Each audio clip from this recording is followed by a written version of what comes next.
시간 함께 기도하겠습니다. 우리 이 시간 예배를 위하여 기도하실 때 영광과 존귀를 받게 합당하신 하나님, 이 시간 이곳에 임하셔서 우리의 예배와 찬양 받으시옵고 우리의 삶을 다스려 주옵소서.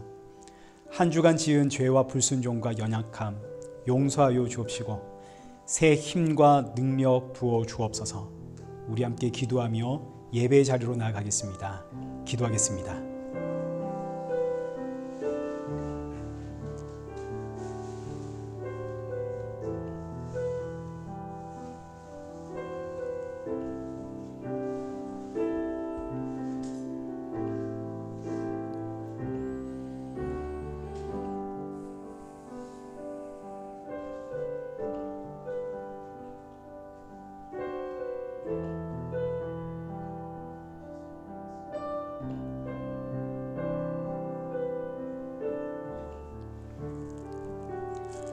태초에 말씀이 계시니라. 이 말씀이 하나님과 함께 계셨으니 이 말씀은 곧 하나님이시니라. 거룩하신 하나님 아버지, 은혜 감사합니다. 오늘도 우리가 모이게 된 것은 태초로부터 계신 그 말씀이 우리를 이끌어 주심임을 믿습니다. 오늘도 이 예배를 통하여 그 말씀이신 예수 그리스도가 나의 생명임을 알고 믿을 수 있는 귀하고 복된 은혜 허락하여 주옵소서. 지난 한 주간 동안에 짊어진 죄와 삶의 무게를 주님 앞에 내려놓습니다. 우리의 연약함과 불순종 용서하여 주옵시고 오늘의 이 예배 후에는 주께서 우리의 삶을 다스려 주시는 복된 은혜 허락하여 주옵소서. 예수님의 이름으로 기도드리옵나이다. 아멘. 우리 함께 신앙 고백하시겠습니다. 전능하사 천지를 만드신 하나님 아버지를 내가 믿사오며 그 외아들 우리 주 예수 그리스도를 믿사오니 이는 성령으로 잉태하사 동정녀 마리아에게 나시고 본디오 빌라도에게 고난을 받으사 십자가에 못 박혀 죽으시고 장사한 지 사흘 만에 죽은 자 가운데서 다시 살아나시며 하늘에 오르사 전능하신 하나님 우편에 앉아 계시다가 저리로서 산자와 죽은 자를 심판하러 오시리라. 성령을 믿사오며 거룩한 공예와 성도가 서로 교통하는 것과 죄를 사하여 주시는 것과 몸이 다시 사는 것과 영원히 사는 것을 믿사옵나이다. 아멘. 교독문 제29번을 우리 함께 교독하시겠습니다. 하나님이여 찬송이 시온에서 주를 기다리오며 기도를 들으시는 주여 모든 육체가 주께 나아오리이다.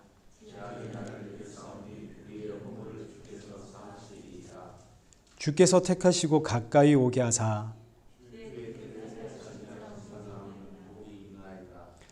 우리가 주의 집 곧 주의 성전의 아름다움으로 만족하리이다. 하나님의 강에 물이 가득하게 하시고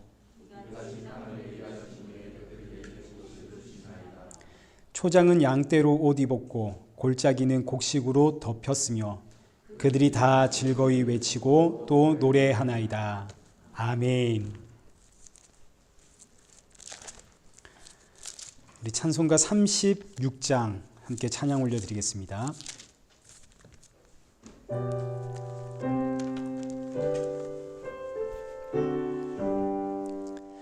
주 예수 이름 높이어 다 찬양하여라. 금면류관을 들여서 만유의 주 찬양. 금면류관을 들여서 만유의 주 찬양. 주 예수 당한 고난을 못 잊을 죄인아 내 귀한 보배 바쳐서 만유의 주 찬양. 내 귀 높여서 만유의 주 찬양. 이 지구 위에 거하는 온 세상 사람들 그 크신 위엄 높여서 만유의 주 찬양. 위엄 높여서 만유의 주 찬양. 주 믿는 성도 다 함께 주 앞에 엎드려 무궁한 노래 불러서 만유의 주 찬양. 무궁한 노래 불러서 만유의 주 찬양. 아멘. 참 좋으신 하나님, 오늘 우리를 이 예배 자리로 인도하심에 감사를 드립니다. 우리가 예배를 드릴 때마다 예수 그리스도의 십자가의 은혜로 이 예배를 드릴 수 있다는 사실을 잊지 않게 하시고, 날 구원하신 생명의 주와 함께 이 자리에 나와서, 그리고 예배 후에는 또 그와 함께 떠나는 복된 은혜 허락하여 주옵소서. 세상에 수많은 유혹과 시험들, 어려움들 있습니다. 그러나 우리의 전쟁은 이미 끝이 났고 이미 승리했다는 사실 앞에 자유함을 누리는 성도 되게 하여 주옵시고, 오늘도 우리에게 주시는 그 말씀 앞에 아멘으로 화답하는 은혜 허락하여 주옵소서. 예수님의 이름으로 기도드리옵나이다. 아멘. 우리 성경 봉독하시겠습니다. 오늘 보실 말씀 요한복음 6장 1절에서 15절까지의 말씀입니다. 요한복음 6장 1절에서 15절까지의 말씀 우리 한 절씩 읽겠습니다. 그 후에 예수께서 디베리아의 갈릴리 바다 건너편으로 가시매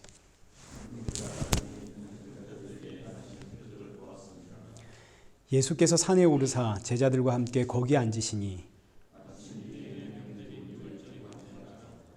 예수께서 눈을 들어 큰 무리가 자기에게로 오는 것을 보시고 빌립에게 이르시되 우리가 어디서 떡을 사서 이 사람들을 먹이겠느냐 하시니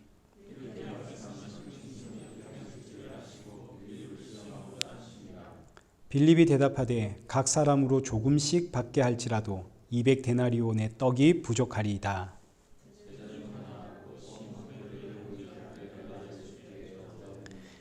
여기 한 아이가 있어 보리떡 5개와 물고기 2마리를 가지고 있나이다. 그러나 그것이 이 많은 사람에게 얼마나 되겠사옵나이까?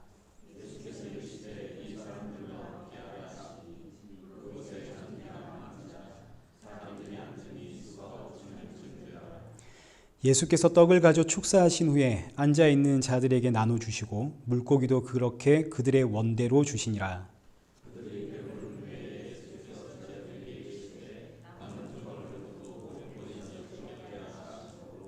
이에 거두니 보리떡 5개로 먹고 남은 조각이 12바구니에 찼더라.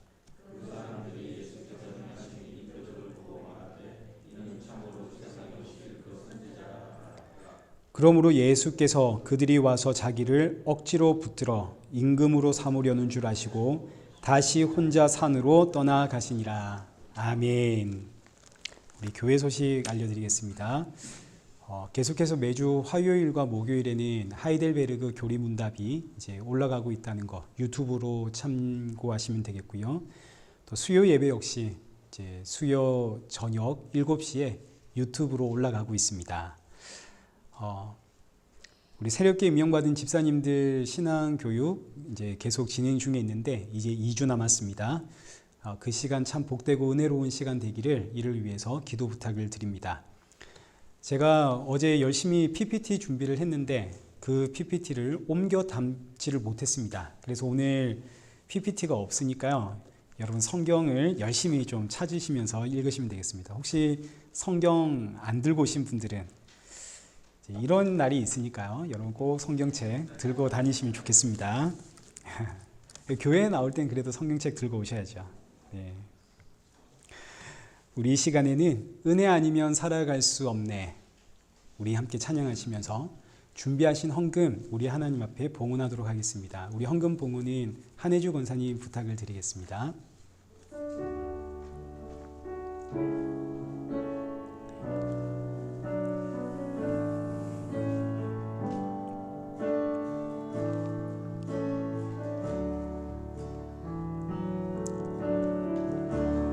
은혜 아니면 살아갈 수가 없네.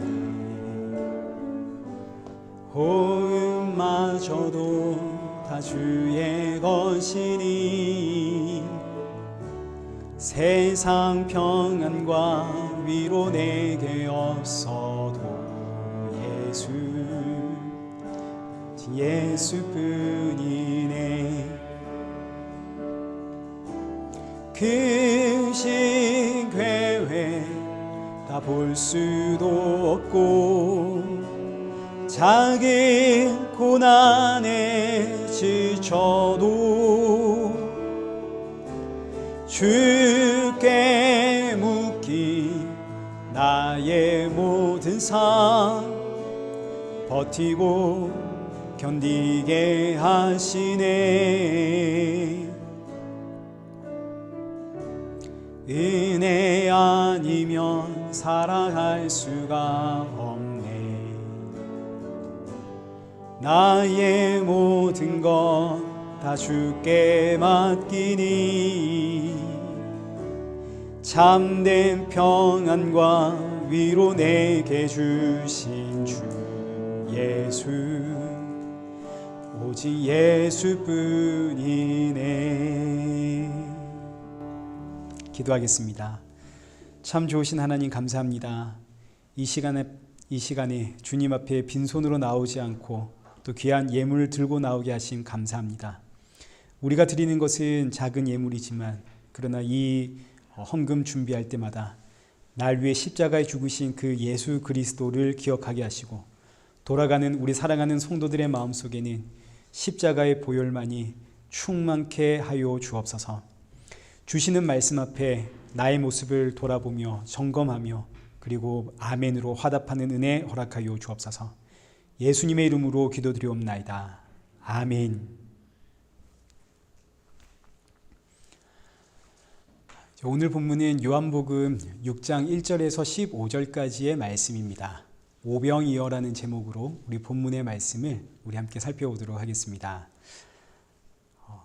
오병이어의 사건은 단순히 어린아이의 도시락으로 5,000명을 먹였다 이런 사건이 아니라 우리가 그동안 4주에 걸쳐 살펴보았던 안식일의 연장선에서 나온 사건입니다. 그동안 우리가 요한복음 5장을 4주에 걸쳐서 살펴보았는데 이 요한복음 5장의 핵심은 안식일은 어떤 날인가 하는 겁니다. 이 안식일이 어떤 날인지를 가르쳐 주기 위해 예수님께서 안식일에 베데스다 목가에 38년 동안 누워 있었던 그 병자를 고쳐주신 거죠. 그러자 유대인들이 예수님을 향해서 안식일에 일을 했다고 정죄를 했습니다. 이때 예수님께서 그들에게 하시는 말씀이 안식일은 하나님께서 일하시는 날이다. 하나님이 일하시는 날은 그 어떤 일을 하시냐면 하나님은 재창조의 일을 하고 계시고 그 재창조의 일을 완성하기 위하여 내가 왔다. 내가 바로 성경에서 예언한 그 메시아다. 그래서 여러분 지금 들고 있는 성경 요한복음 5장 39절 한번 보십시오. 너희가 성경에서 영생을 얻는 줄 생각하고 성경을 연구하거니와 이 성경이 곧 내게 대하여 증언하는 것이니라. 이 성경, 이 말씀, 이 율법이 전부 나를 증거하는 것이고 안식일은 바로 이 성경이 증거하는 그 메시아를 기다리는 날이다. 이 땅에 오셔서 재창조의 역사를 완성하실 그 메시아를 사모하며 기다리는 날이 안식일. 그래서 나는 안식일의 주인이고 나는 생명이고 나는 심판이고 내 음성을 듣는 자는 살아난다. 이 연장선에서 오늘 본문 오병이어 사건이 등장을 하는 겁니다. 그러니까 오병이어 사건은 재창조의 역사를 완성하여 우리에게 참된 안식을 주실 메시아는 대체 어떤 방법으로 우리에게 안식을 주시는가? 이것을 우리에게 미리 보여주는 사건입니다. 예수님은 우리에게 어떻게 안식을 주시는가? 이 관점을 가지고 오늘 오병이어 사건 살펴보겠습니다. 일단 너무너무 유명한 사건이죠. 이 사건의 줄거리는 이렇습니다. 예수님께서 산으로 가셨는데 수많은 무리가 예수님을 따라 나왔죠. 근데 이들이 예수님 따라 나왔더니 배가 고픕니다. 이때 예수님 한 어린아이의 도시락, 보리떡 5개와 물고기 2마리, 이걸 가지고 성인 남자 5,000명, 청소년과 어린아이와 여자는 뺀 숫자입니다. 성경학자들은 이들 모두 합치면 한 2만 명 정도 되지 않을까 그렇게 추산을 합니다. 이 엄청난 무리들이 이제 예수님이 나눠주시는 그 보리떡 5개와 물고기 2마리로 양껏 배부르게 먹고도 12바구니가 남았다. 그러자 사람들이 예수님을 붙잡고 임금으로 삼으려 했는데 예수님은 그들을 떠나 홀로 산으로 들어가 버리셨다. 이런 사건입니다. 그럼 이제 이 사건이 도대체 어떻게 우리에게 안식을 주는 사건으로 연결되는가? 본문 한 절 한 절을 우리 보도록 하겠습니다. 1절부터 한번 보시죠. 그 후에 예수께서 디베레아의 갈릴리 바다 건너편으로 가시매, 여기서 그 후란 베데스다 사건 뜻합니다. 베데스다에서 38년 된 병자 고치시고 유대인들과 안식일 논쟁을 하신 후에 예수님 디베레아 갈릴리 바다 건너편으로 가셨다 이거죠. 여기서 중요한 표현이 예수님께서 지금 바다, 이 갈릴리 바다를 건너가셨다, 이 표현이 굉장히 중요한 겁니다. 이 말씀이 지금 우리에게 어떤 의미인지 우리는 잘 모르지만 이어지는 말씀을 계속 살펴보시면 이제 여러분 머릿속에 떠오르는 그림이 하나 있을 겁니다. 구약의 어떤 사건과 연결되는지 한번 보십시오. 2절 말씀. 큰 무리가 따르니 이는 병자들에게 행하시는 표적을 보았음이로라. 예수님께서 갈릴리 바다 건너 가셨는데 수많은 무리가 예수님을 따라서 갈릴리 바다를 건너갑니다. 근데 그 이유는 예수님께서 행하신 표적을 보았기 때문이죠. 예수님 행하신 그 표적 보고 수많은 무리들도 예수님 따라 갈릴리 바다를 건너더라. 자, 그리고 이제 5절입니다. 예수께서 눈을 들어 큰 무리가 자기에게 오는 것을 보시고 빌립에게 이르시되 우리가 어디서 떡을 사서 이 사람들을 먹이겠느냐.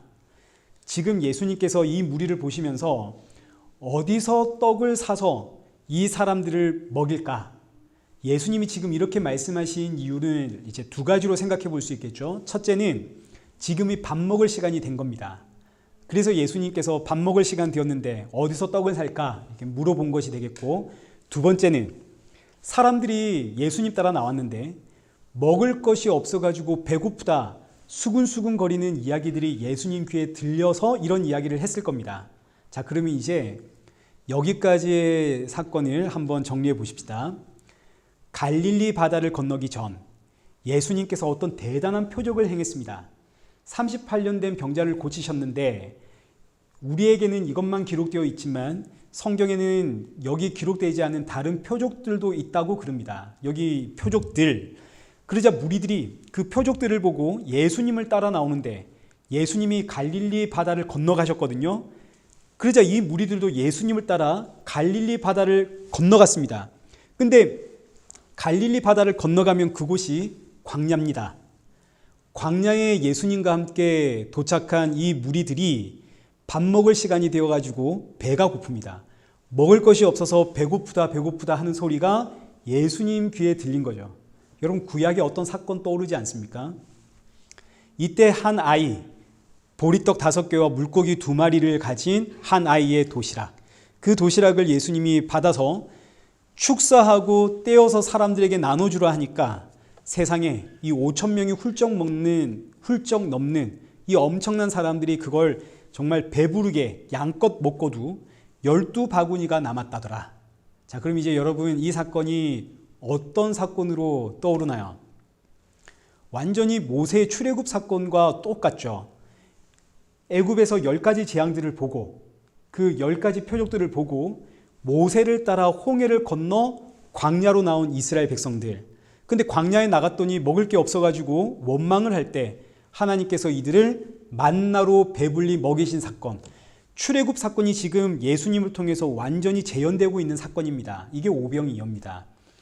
예수님이 행하신 그 표적을 보고 놀래가지고 예수님을 따라 그 갈릴리 바다를 건너 광야에 도착한 백성들. 근데 준비한 음식이 없어서 배고파할 때 오병이어로 배가 터지도록 먹이고 그러고도 12바구니가 남은 기적. 우리도 지금 이 사건을 이렇게 쭉 읽어보면 출애굽 사건이 떠오르는데 예수님을 따라서 갈릴리 바다 건너 광야에 도착했다가 오병이어의 그 기적을 본 유대인들은 오죽하겠습니까? 그래서 이 유대인들이 외치는 소리가 뭐냐면 여기 14절에 기록되어 있는 그 사람들이 예수께서 행하신 이 표적을 보고 말하되 이는 참으로 세상에 오실 그 선지자라 하더라. 여기서 그 선지자란 모세가 예언한 그 선지자다 이런 뜻입니다. 이제 우리 성경을 찾아보면 이제 시간이 오래 가니까 제가 한번 읽어보겠습니다. 신명기 18장 15절의 말씀. 모세의 유언입니다. 내 하나님 여호와께서 너희 가운데 내 형제 중에서 너를 위하여 나와 같은 선지자 하나를 일으키시리니 너희는 그의 말을 들을지니라. 모세가 남긴 마지막 유언. 하나님께서 너희를 위해 나와 같은 선지자를 보내실 것이니 너희는 그 선지자의 말을 들어라. 그 모세가 예언한 나와 같은 선지자, 그가 누구냐? 표적을 행해서 우리를 붙잡아 갈릴리 바다를 건너 이 광야에서 모세가 만나로 우리 백성들을 먹였던 것처럼 오병이어로 우리를 배불리게 먹이신 저분이 바로 모세가 이야기한 그 선지자 아니냐. 그래서 이 수만 명의 무리가 여기 15절에 기록된 것처럼 예수님을 붙잡아서 임금으로 삼으려고 하더라. 자, 그러니 이제 오늘 우리가 읽은 이 오병이어 사건이 출애굽 사건의 완벽한 재현이라는 거 이제 우리가 알게 되었습니다. 자, 그러면 오병이어는 출애굽의 무엇과 비교가 되겠습니까? 당연히 출애굽에서 그 광야에서 먹은 만나와 비교가 되겠죠. 오병이어 이꼴 만나가 되는 겁니다. 그래서 이 요한복음 6장 31절 이하에서는 만나의 이야기가 나오는 겁니다. 여러분 성경에 요한복음 6장 31절 보십시오. 기록된 바 하늘에서 그들에게 떡을 주어 먹게 하였다 함과 같이 우리 조상들은 광야에서 만나를 먹었나이다. 우리 조상들은 광야에서 만나를 먹었고 예수님은 우리에게 오병이어를 주셨고, 그러니까 예수님의 오병이어 사건은 유대인들에게 만나를 떠올리게 하는 하나의 장치가 된 거죠. 예수님은 오병이어를 통해서 만나, 우리 조상들이 그 광야에서 먹은 그 하늘에서 내린 양식, 그 떡이 바로 나다라고 말씀을 하심으로 내가 바로 하늘에서 내려온 참떡이다. 내가 생명의 떡이다. 너희 조상들은 광야에서 만나를 먹었어도 죽었지만 내가 주는 떡은 영생을 위한 떡이다. 영생을 위한 생명의 떡이다. 자, 그러니까 오병이어는 유대인들을 생명의 떡이신 예수님께로 인도하는 하나의 도구가 된 겁니다. 그러나 이 말씀을 받은 유대인들은 이제 60절 한번 보십시오. 요한복음 6장 60절. 제자 중 여럿이 듣고 말하되 이 말씀은 어렵도다. 누가 들을 수 있느냐? 예수님께서 내가 바로 하늘에서 내려온 산 떡이다. 내가 참 떡이다. 내가 생명의 떡이다. 그러니까 이제 유대인들이 이 이야기를 듣고 아니 이게 대체 뭔 소리냐? 저 사람 미친 거 아니냐? 사람이 어떻게 떡이냐? 사람이 어떻게 사람을 먹나? 그래서 여기 66절에 그때부터 그의 제자 중에서 많은 사람이 떠나가고 다시 그와 함께 다니지 아니하더라. 수만 명의 사람들이 예수님을 쫓아 광야에 나왔고 오병이어의 놀라운 기적을 경험했지만 이 오병이어의 사건을 통해서 예수님이 내가 바로 진짜 떡이다. 나를 먹는 자는 영원히 산다 이러니까 전부 다 떠나갔습니다. 전부 떠나가고 누구만 남았냐면 요한복음 6장 67절 보시면 예수께서 12제자에게 이르시되 너희도 가려느냐? 시몬 베드로가 대답하되 주여 영생의 말씀이 주께 있사오니 우리가 누구에게로 가오리까? 수만 명이 떠나가고 누구만 남았냐면 12제자만 남았다 이겁니다. 이게 바로 12바구니입니다. 12바구니만 남았더라. 수많은 사람들이 전부 떡을 먹었지만 결국 다 떠나가고 남은 것은 12바구니. 예수님이 내가 생명의 떡이다 그러니까 모두 떠나가고 12제자만 남더라. 이들은 왜 남았나요? 이들은 예수님이 참떡이라는 사실을 어떻게 알았나요? 여기 65절도 보십시오. 요한복음 6장 65절. 또 이르시되 그러므로 전에 너희에게 말하기를 내 아버지께서 오게 하여 주지 아니하시면 누구든지 내게 올 수 없다 하였노라. 여기 남은 자들은 하나님께서 보내셨기 때문에 남았다 이거죠. 하나님께로부터 난 자들이기 때문에 남았다. 내가 잘나서 내가 남달라서 남은 것이 아니라 하나님이 나를 지명하여 부르셨기 때문에 남았다. 사실은 나도 떠나고 싶은데 떠날 수가 없었다. 오늘날도 마찬가지입니다. 수많은 인생들이 교회로 모입니다. 그들이 교회에 모이는 이유는 오늘 본문 2절에 기록되어 있는 것처럼 표적을 보았기 때문입니다. 표적을 보았고 표적을 들었습니다. 야, 교회에 나가면 문제가 해결된다더라. 내가 아는 사람이 그렇게 아팠는데 병원에서도 해결 못했는데 세상에 교회 갔더니 기도 받았더니 신앙생활을 시작했더니 그 병이 나았다더라. 내가 아는 사람은 교회 다니기 시작하니까 세상의 경제의 문제가 해결되었다더라. 내가 아는 사람은 자녀 때문에 그렇게 고생하더니 교회 다니기 시작하면서 자녀들이 정신 차리고 얼마나 좋은 직장에 취직했는가 모른다. 오늘날도 여전히 수많은 인생들이 표적을 보고 교회를 찾아 나옵니다. 표적 보고 예수님을 따르는 이 사건은 오늘날에도 여전히 진행 중인 거죠. 근데 그렇게 찾아온 인생들에게 그들이 원하는 떡이 아니라 하나님께서 주시는 그 생명의 떡, 진짜 영생의 떡, 예수 그리스도를 전하니까 그 반응은 전부 떠나더라 이겁니다. 여러분, 지금 여러분은 세상의 떡을 먹기 위해, 세상의 떡을 얻기 위해 여기 나왔지만 여러분들은 지금 참떡이신 예수 그리스도를 먹어야 됩니다. 여러분은 내 문제를 해결하기 위해 지금 교회를 나왔지만 사실 여러분은 여러분의 죄 문제를 해결하기 위해 십자가에 죽으신 그 예수 그리스도를 만나셔야 됩니다. 그럼 이제 이런 질문을 하는 거죠. 아니, 왜 우리가 죄인입니까? 왜 예수님이 우리의 죄 문제를 대신하여 십자가에 죽었단 말입니까? 내가 무슨 얼마나 대단한 죄를 지었다고? 그 교회가 해주는 이야기가 이겁니다. 우리가 우리의 욕망을 따라 내 인생의 크고 작은 문제들, 그거 해결하려고 이 자리에 나와서 하나님을 찾고 구하고 바라고 기도하는 이 모든 행위가 다 결국은 죄입니다. 그래서 예수님이 죽으셨으니 예수님의 그 살과 피를 먹으십시오. 사람들이 지금 표적 보고 떡을 얻으려고 나왔는데 정말 기가 막히고 코가 막히는 소리를 듣는 겁니다. 이게 대체 뭔 소리냐? 교회 갔더니 세상에 나보고 죄인이란다. 모두가 고개를 절레절레 저으며 돌아가는 거죠. 이건 내가 원하는 이야기도 아니고 나는 이런 이야기 들으려고 교회 온 것도 아닙니다. 저 교회 이상하다. 그래서 오늘날도 참 생명의 떡이신 그 예수 그리스도 전하면 모였던 사람들 다 흩어집니다. 그러나 그럼에도 불구하고 12바구니는 남습니다. 다 떠나가도 12바구니는 남는 겁니다. 여기서 10이라고 하는 숫자는 언제나 하나님의 백성을 상징하는 숫자입니다. 구약에서는 12지파, 신약에서는 12제자, 12 하나님의 백성. 그래서 요한계시록에 보면 하나님의 백성의 수를 14만 4천 명이라고 표현을 하는데 이 14만 4천이라는 수가 어디서 나왔냐면 구약의 하나님의 백성을 뜻하는 수 12, 12지파, 신약의 하나님의 백성을 상징하는 수 12, 이 12제자, 12, 여기에다가 완전함을 상징하는 수 1000, 이걸 곱하니까 14만 4천이 나오는 겁니다.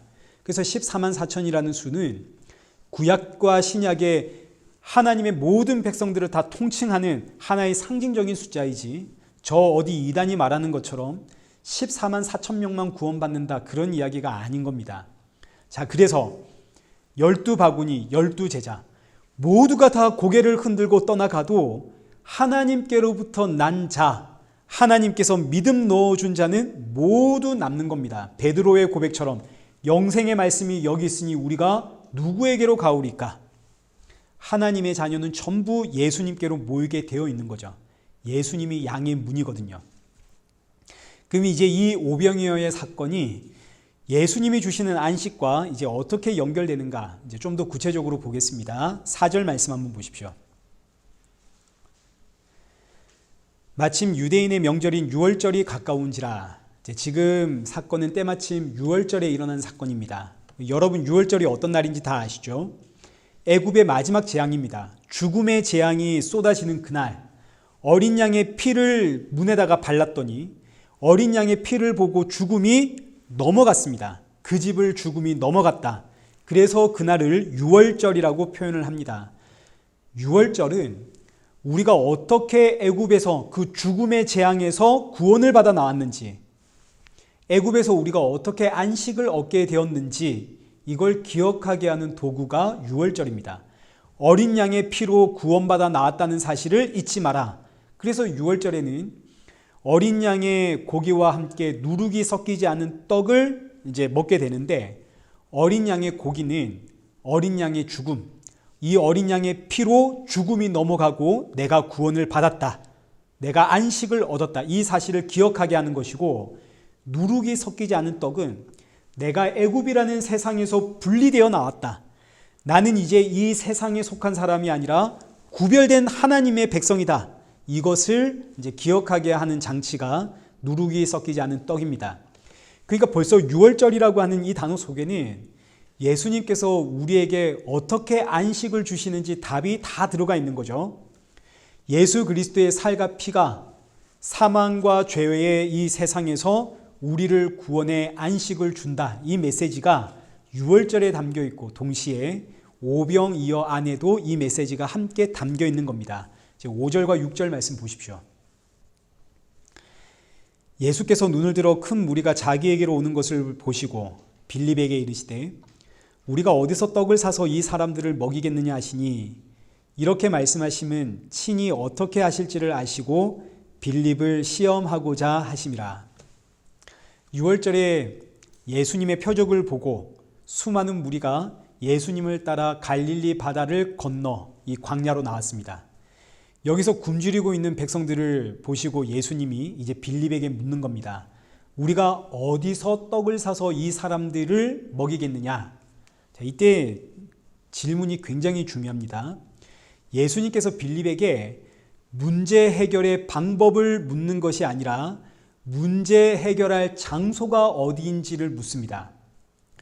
어떻게 이 사람을 먹이겠느냐 이렇게 물어보신 게 아니라 어디서 이 사람을 먹이겠느냐, 장소를 묻는 이야기입니다. 어디서, 어디로 가야 이 문제가 해결되느냐, 어디로 가야 이 인생들이 이 굶주림을 해결할 수 있느냐. 정답은 뭔가요? 예수님께로 가는 거죠. 예수님께로 가면 됩니다. 자, 그런데 이때 이 질문은 지금 육신의 배고픔에 대한 육적인 질문이 아닙니다. 육적인 배고픔은 이거 아무리 해결해줘도 돌아서면 다시 배고프죠. 오늘 아침에 배불리 먹었습니다. 저녁이 되면 당연히 배가 고픕니다. 그리고 다음날 아침이 되면 또 밥을 먹어야 됩니다. 여러분, 이것이 우리 인생의 죄성이고 욕망입니다. 이건 우리가 통제할 수가 없는 겁니다. 여러분, 한 끼 아침 잘 먹었다고 저녁에 배 안 고픈가요? 절대 그렇지 않죠. 돌아서면 배고픕니다. 이게 우리의 죄성이고 욕망입니다. 똑같습니다. 때가 되면 터져 나오는 게 우리의 욕망입니다. 우리가 예수님을 믿고 내 안에 기쁨이 가득해졌습니다. 예배 시간에 말씀을 들었더니 이 안에 기쁨이 있고 감사가 있고 감동이 생겼습니다. 근데 이건 그 순간뿐입니다. 그 순간에는 내 안의 욕망이 절제가 되었고 통제가 되었습니다. 그러나 돌아서면 내 안의 욕망은 다시 터져 나옵니다. 마치 시간이 지나면 배가 자동으로 고픈 것처럼 시간이 되면 절로 세상이 눈에 보이고 세상을 찾아 헤매가 되고, 이건 통제가 되지 않는 우리의 죄성이고 본성입니다. 그래서 예수님은 우리의 이런 문제, 끊임없이 세상을 바라보는 이 문제에 해결해 주지 않습니다. 이것은 이 육신이 죽어야만 해결되는 문제이기 때문입니다. 이 문제는 죽기 전에는 해결되지 않기 때문에 예수님이 우리를 대신하여 죽으심으로 우리가 죽을 때까지 터져나오는 이 욕망과 욕심과 세상을 바라보는 죄, 이 죄 문제를 용서를 해준 겁니다. 예수님의 죽음은 우리 과거와 현재와 그리고 미래에 죽기 직전까지의 그 모든 죄를 전부 용서해 주는 죽음입니다. 그래서 성도는 죄에서 자유롭죠. 사망에서 자유롭습니다. 이 사실을 알게 된 성도는 이 육신의 몸이 빨리 죽고 부활의 새 몸을 잇는 그날을 소망하며 살게 되는 거죠. 죄와 사망의 세상에서 완벽하게 자유로운 부활의 새 몸, 이 몸을 하루라도 빨리 입고 우리 주 예수 그리스도 만나고 싶은 이것이 바로 저와 여러분이 품고 있는 마라나타의 소망입니다. 자, 따라서 지금 예수님 빌립에게 단순히 육적인 배고픔 이거 묻는 이야기가 아닙니다. 이건 아무리 해결해줘도 시간이 지나면 또 배가 고픈 거죠. 그리고 육적인 문제는 그거 아무리 해결되어도 결국 인생은 죽음으로 끝이 납니다.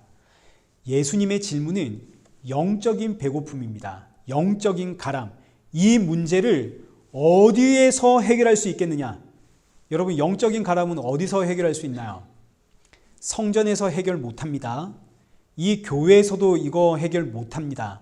여러분이 가지고 있는 영적인 가람은 목사님도 해결 못합니다. 여러분이 아무리 성경 읽어도 이걸로 해결 못합니다. 여러분의 영적인 가람은 오직 예수 그리스도께 나아가야만 해결이 되는 겁니다. 그래서 예수님 빌립에게 묻는 거죠. 어디서 이 사람들 먹이겠느냐? 그러나 너무나 안타깝게도 사람은 육적인 배고픔에는 너무너무 민감하고 이건 너무너무 잘 알지만 영적인 배고픔은 모릅니다. 그래서 아무도 예수님을 찾지를 않습니다. 그래서 빌립도 예수님의 질문 앞에 오답을 내놓는 거죠. 이게 우리의 모습이기 때문에 그래서 우리가 예수님 찾아가는 것이 아니라 우리는 영적인 배고픔을 모르는 인생이거든요. 그래서 우리가 예수님 찾아가는 게 아니라 예수님이 나를 찾아오시는 겁니다. 나는 영적인 필요성 전혀 못 느낍니다. 나는 영적으로 배고픔이 뭔지도 모릅니다. 그러면 그 결국은 이 땅에서 아무리 잘 살아도 결국은 영원한 지옥 형벌 아닙니까? 그런데 이런 나를 이유도 없고 조건도 없이 예수님이 찾아오셔서 생명을 내 안에 넣어주시니 이게 바로 복음입니다. 너무너무 복되고 귀한 이야기죠. 생명의 주가 아니 어느 날 느닷없이 나를 찾아오심. 내가 찾아간 것도 아닌데 생명의 주가 나를 찾아오심. 나는 빛을 보지를 못하는 인생인데 빛이 나를 찾아와 내 눈을 뜨게 해주심. 이게 바로 복음. 자, 다시 본문으로 돌아가서 예수님께서 영적인 배고픔에 대해서 질문을 했는데 어디로 가면 이 문제 해결할 수 있겠니? 그러자 빌립은 못 알아듣고 세상의 방법을 생각해 봅니다. 7절 말씀 보십시오. 빌립이 대답하되 각 사람으로 조금씩 받게 할지라도 200데나리온의 떡이 부족하리이다. 배부르게 먹는 것도 아닙니다. 그저 허기만 면하는 정도, 빵 한 조각 정도씩만 나눠줘도 200데나리온이 부족합니다. 한 데나리온은 당시 하루의 품삯입니다. 오늘날로 계산을 하면 하루 품삯을 한 100불이라 생각해 보십시다. 그러면 2만 불이 있어도 부족하다 이런 이야기가 되겠죠. 빌립이 계산을 한 겁니다. 지금 모여있는 사람들이 남자 성인만 5천 명, 여자와 어린이까지 합치면 한 2만 명. 이 사람들 조금만 먹인다 하더라도 야 이거 2천만 원도 턱없이 부족하겠는데 2천만 원이 있어도 해결 못하는데 이 의미는 우리가 지금 이 사람들 먹이는 게 불가능합니다. 이런 대답이죠. 빌립은 지금 육적인 해결책을 생각했지만 사실 이 빌립의 대답을 통해서 우리에게 주는 메시지는 이 땅의 방법으로는 영적인 안식 이거 해결할 방법이 없다는 이야기입니다. 이 땅의 방법으로는 영적인 가람과 배고픔 해결할 방법이 없다. 배고픈 사람은 허기가 채워지면 안식을 누릴 겁니다. 그러나 빌립의 대답을 통해서 성경은 우리에겐 저들의 육적인 허기도 채워줄 방법이 없을 뿐만 아니라 영적인 허기는 우리에겐 불가능합니다. 해결할 수가 없습니다. 자, 일단 빌립이 내놓은 대답은 오답이죠. 땡, 틀렸다. 그러자 이제 또 다른 제자가 나왔습니다. 답을 내놓습니다. 8절입니다. 제자 중 하나 곧 시몬 베드로의 형제 안드레가 예수께 여짜오되 여기 한 아이가 있어 보리떡 5개와 물고기 2마리를 가지고 있나이다. 그러나 이것이 이 많은 사람에게 얼마나 되겠사옵나이까. 예수님의 질문을 들은 또 다른 제자 안드레입니다. 안드레 역시 예수님의 대답 앞에 세상적인 방법론을 생각해 보았습니다. 그 방법을 한번 찾아보니까 도시락이 하나 있는 거죠. 한 어린아이의 도시락입니다. 보리떡 5개, 물고기 2마리. 이걸 이제 우리가 오병이어라고 하는 거죠. 근데 이 오병이어는 아무리 작은 것이라도 주님께 드리면 주님은 그걸로 큰 역사를 이룬다, 이런 의미가 아닙니다. 이런 생각은 유대인들이 하는 생각이고 바리새인들이 하는 생각입니다. 이들은 내가 가지고 있는 작은 것이라도 하나님께 드리면 하나님이 그걸 기뻐하시고 하나님이 그걸로 큰 일을 한다, 이렇게 생각을 했다고요. 그래서 예수님이 그들에게 했던 이야기가 뭐냐면 하나님은 이 돌들로도 아브라함의 자손을 만들 수 있다, 이 독사의 새끼들아 라고 이야기를 하셨습니다. 내가 뭐라도 하나님께 드려야, 그래야 주님께서 일하시고 기뻐하신다, 이런 생각은 완전히 틀린 생각입니다. 오병이어가 있었기 때문에 5,000명이 먹은 거 아니죠. 오병이어 없어도 예수님 이 사람들 다 먹이십니다. 땅에 돌을 가지고도 떡을 만들어 주시는 분입니다. 광야에서 만나로 먹이신 하나님이시죠. 말씀으로 천지를 창조하신 하나님입니다. 그럼 여기서 오병이어는 대체 왜 등장을 하나요? 몇 가지가 이유가 있는데, 이제 첫 번째, 우리에게는 이 문제를 해결할 방법이 도무지 없습니다 하는 것을 강조하는 표현으로 등장을 했습니다. 지금 여기 2만 명의 사람들이 모였습니다. 2천만 원이 있어도 이 사람들을 먹일 수가 없습니다. 근데 우리에게는 2천만 원은커녕 오병이어가 있을 뿐입니다. 안드레의 대답이 이런 뜻입니다. 안드레가 볼 때 예수님이 지금 사고 칠 것처럼 보이는 거죠. 우리 보고 가서 저 사람들 다 먹여라 그러면 우리 지금 전 재산 다 털어야 되는데 내가 가지고 있는 재산 다 털어도 이 문제 해결 못합니다. 그래서 급히 하는 말이 예수님 우리 진짜 아무것도 없습니다. 우리 진짜 주머니 탈탈 털어도 여기 어린아이 도시락 이 오병이어 이것뿐이면 진짜입니다. 뒤져보시면 알 거 아닙니까? 이런 의미입니다. 우리에게는 이 문제 해결할 방법이 없습니다. 우리는 불가능합니다. 이걸 강조하는 표현으로 오병이어가 등장을 했습니다. 예수님, 우리 진짜 아무것도 없습니다. 둘째, 오병이어는 오직 예수님만이 문제 해결의 답이다 하는 것을 강조하기 위해 등장을 했습니다. 오병이어로는 여기에 있는 사람들 먹일 수가 없죠. 어린아이 한 명의 도시락입니다.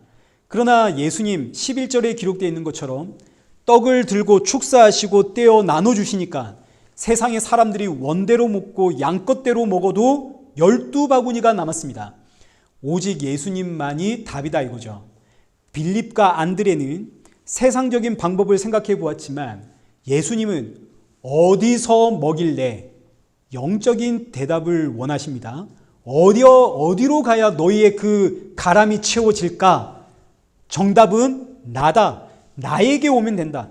너희의 그 영적인 허기는 나를 만날 때 비로소 채워지는 것이다. 너희가 성전에서 아무리 기도하고 예배하고 말씀을 읽어도 나를 만나지 못하면 너희들의 영적인 허기는 채워지지 않는다. 예수님만이 답이라는 사실을 강조하는 것이 오병이어입니다. 우리를 먹이시고 입히시고 살리시는 분은 예수님이다. 근데 우리는 어떤 생각을 하냐면 내가 이래서 먹고 내가 이래서 입고 우리는 이런 생각을 하게 됩니다. 나는 내 힘으로 살지. 아니 그래도 목사님 돈 버는 건 난데 일하는 건 난데. 그러나 여러분 한번 생각해 보십시오. 내가 벌었고 내가 저축한 재물들이 나를 살리는가? 혹은 과연 이 땅에 내 것은 있는가? 이 세상 모든 것이 다 하나님의 거 아닙니까? 근데 우리는 하나님의 것을 마치 내 것인 양 가공을 해서 내 것처럼 사고 팔며 재물을 축적합니다. 무엇보다 이 밤에 하나님께서 여러분 이 자리를 나가실 때 여러분의 숨을 거둬가시면 그럼 여러분이 이 땅에 이룩한 그 모든 것들, 여러분들이 저축한 그 모든 것들이 과연 하나님 앞에서 나를 살릴 수 있는가? 하나님 앞에 만물이 발가벗겨지듯 그렇게 하나님이 나를 발가벗겨내실 때 내 힘으로 내가 이룩한 그리고 내가 쌓아놓은 그 모든 것들이 하나님 앞에서 나의 수치를 가려줄 수 있는가? 불가능하죠. 오직 예수님만이 벌거벗은 나의 수치를 그 피로 덮여주시는 겁니다. 오직 예수님만이 그 살로 나를 먹이시고 예수님만이 나를 하나님 앞에서 살려내십니다. 그래서 예수님으로 옷 입고 예수님으로 먹고 마시는 자는 하나님의 아들이라 칭함을 받고 구원을 받는 거죠. 예수님께 답이 있다. 이거 강조하는 도구가 오병이어입니다. 자, 이제 마지막 세 번째. 오병이어는 백성들의 시선을 예수님께로 끌고 가는 하나의 도구입니다. 오병이어가 있으니까 백성들이 예수님을 보고는 오늘 본문 14절에 기록되어 있는 것처럼 이는 참으로 세상에 오실 그 선지자다 이렇게 외치게 되는 겁니다. 자, 이때 성도가 오병이어로서 이 세상에 서 있습니다. 오병이어는 저와 여러분을 상징하는 하나의 표현이기도 합니다.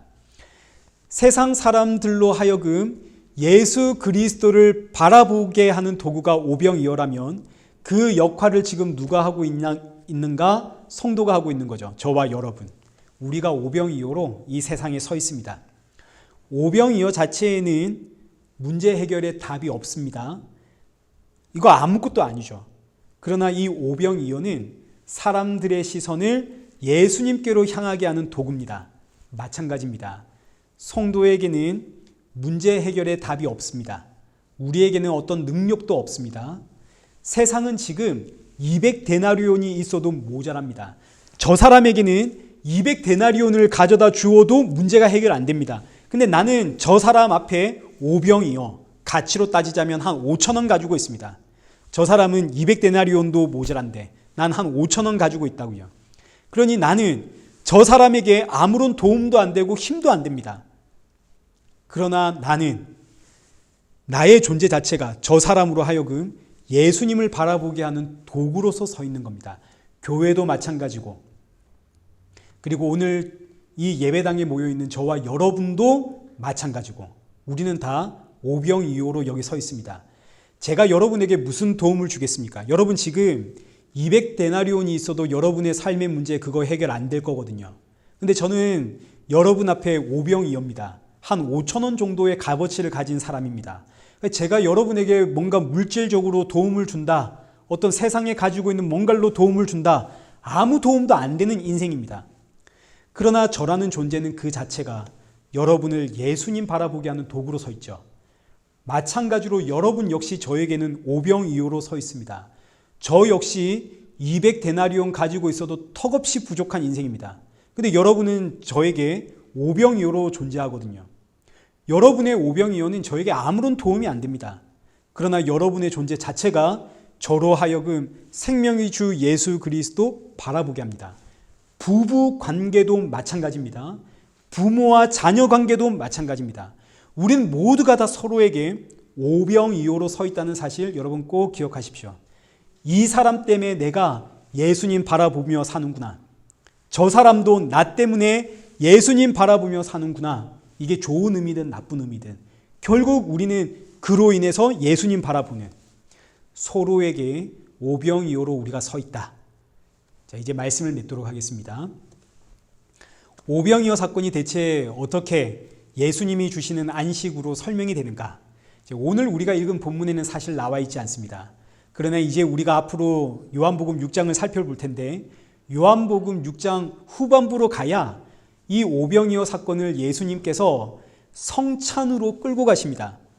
보리떡 5개 축사하시고 제자들에게 떼어 나눠주라 할 때 이 떡은 단순한 떡이 아니라 예수 그리스도의 살을 상징하는 성찬으로 이어집니다. 그래서 이제 앞으로 살펴보겠지만 이 오병이어의 사건을 가지고 예수님은 이제 요한복음 6장 35절에서 예수께서 이르시되 나는 생명의 떡이니 내게 오는 자는 결코 줄이지 아니할 터이요 나를 믿는 자는 영원히 목마르지 아니하리라. 49절 너희 조상들은 광야에서 만나를 먹었어도 죽었거니와 51절 나는 하늘에서 내려온 살아있는 떡이니 사람이 이 떡을 먹으면 영생하리라. 내가 줄 떡은 곧 세상의 생명을 위한 내 살이니라 하시니라. 오병이어의 사건이 어떻게 예수님이 주시는 안식을 설명하는가? 오병이어의 사건이 성찬으로 이어져서 예수님께서 너희가 내 살을 먹고 마셔야 안식을 얻는다 하고 가르쳐 주십니다. 그리고 그 살을 나눠주기 위해 십자가에 죽으시죠. 이것이 예수님께서 저와 여러분에게 안식을 주시는 방법입니다. 성도의 안식은 날 위해 십자가에 찢기신 그 예수 그리스도의 살을 먹는 것에 있습니다. 그러나 세상은 이 말씀을 받을 수가 없습니다. 이게 이해가 안 되거든요. 이해할 수가 없죠. 세상은 전부 표적을 보고 나왔거든요. 이들이 원하는 안식은 세상에서 지금 내 문제가 해결되는 겁니다.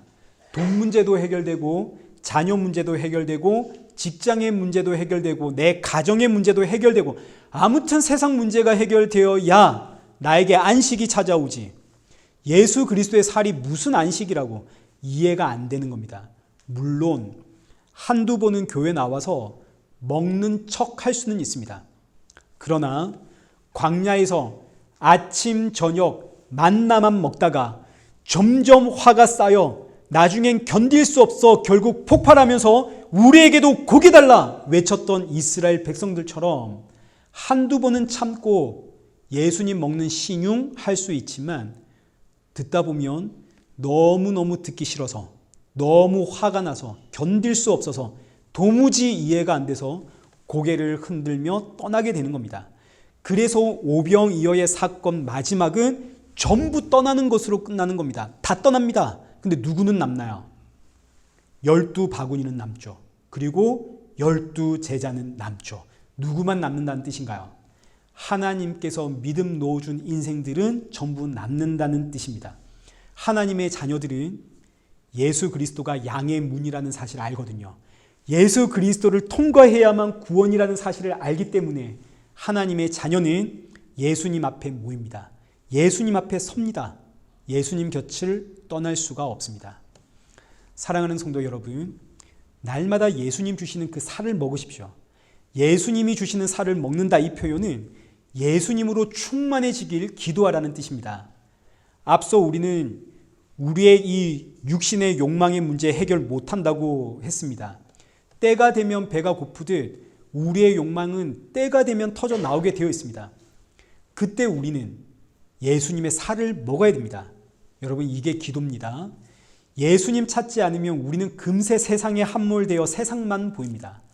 내 삶의 형편만 보이고 세상에서 내 처지가 제일 불쌍해 보이는 것 같고 남들 살아가는 모습 너무너무 부럽고 내 상황에서 원망이 나오고. 근데 여러분, 이건 지극히 정상적이고 자연스러운 일입니다. 이 죄의 본성이거든요. 여러분, 이런 마음이 드는 거 부끄러워할 필요도 없고 자책할 이유도 없습니다. 이런 죄의 모습들은 그저 때가 되면 배가 고프듯이 자연스럽게 시간만 지나면 자꾸 터져 나오는 우리의 본성입니다.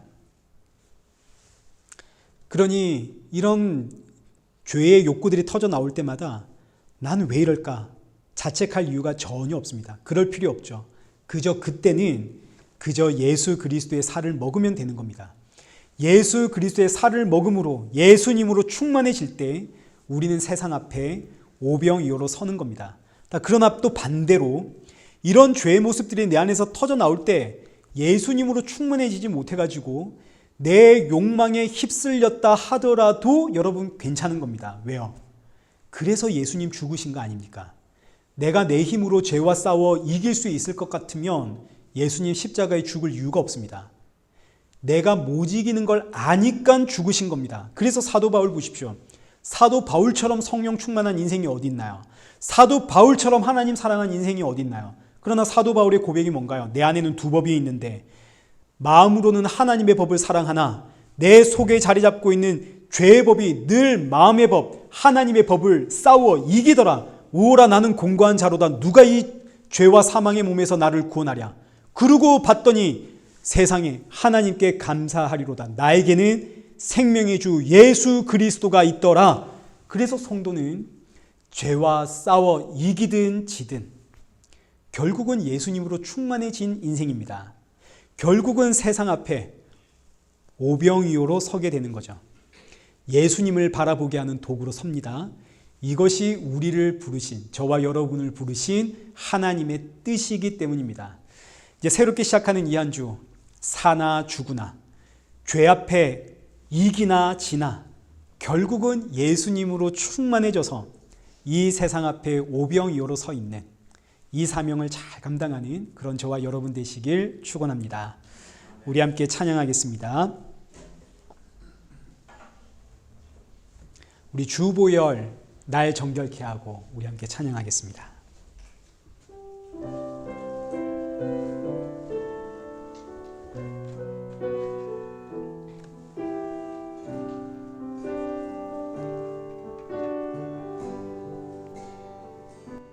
주보혈 날 정결케 하고 주보혈 날 자유케 하니 주 앞에 나 예배하는 이 시간 나의 모든 것을 주께 드리네 주의 손 날 위에 지키셨고 주의 발 날 위에 박히셨으니 이제는 내가 사는 것이 아니요 오직 주를 위해 사는 것이라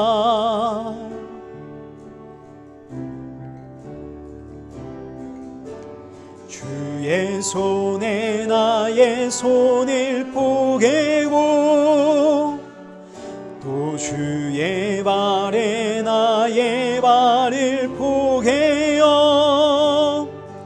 나 주와 함께 죽고 또 주와 함께 살리라 영원토록 주 위에 살리 주의 손에 나의 손을 주의 손에 나의 손을 포개고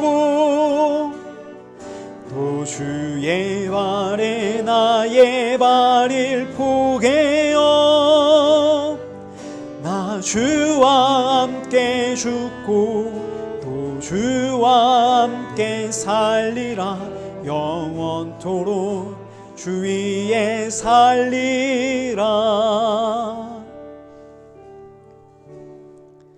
주 위에 살리라.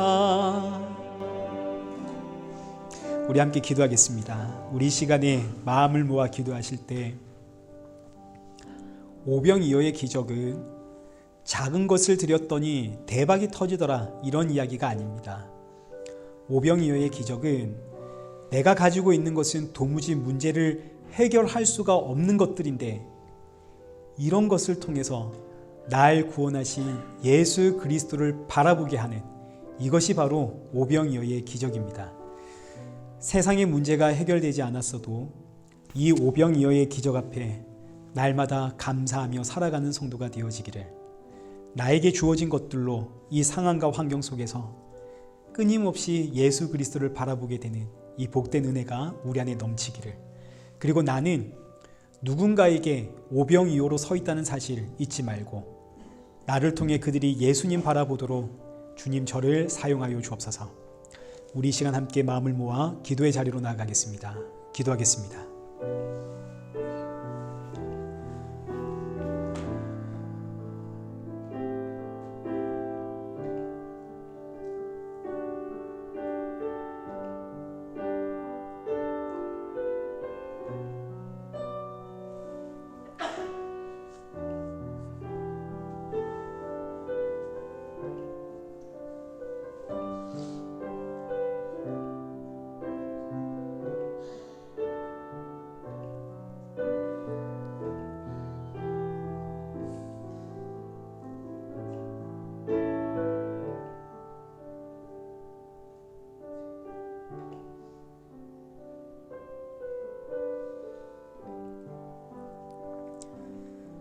살아계신 하나님 아버지, 우리는 세상에서 안식을 누리고자 하는 연약한 인생입니다.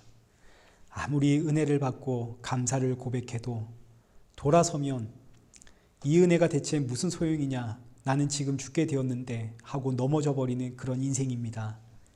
그러나 그럼에도 불구하고 예수님, 이런 나와 함께 하시고 내가 이런 인생이기 때문에 나를 위해 피 흘리고 계심을 알게 하시니 감사합니다.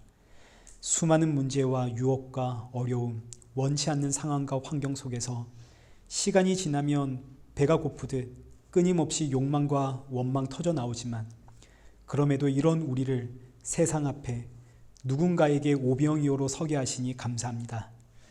주께서 주시는 이 평안과 오병이어의 사명, 주님 부르시는 그날까지 잘 감당하며 살아갈 수 있도록 우리 사랑하는 성도들에게 성령의 충만함 부어 주옵소서. 예수님의 이름으로 기도드리옵나이다. 아멘.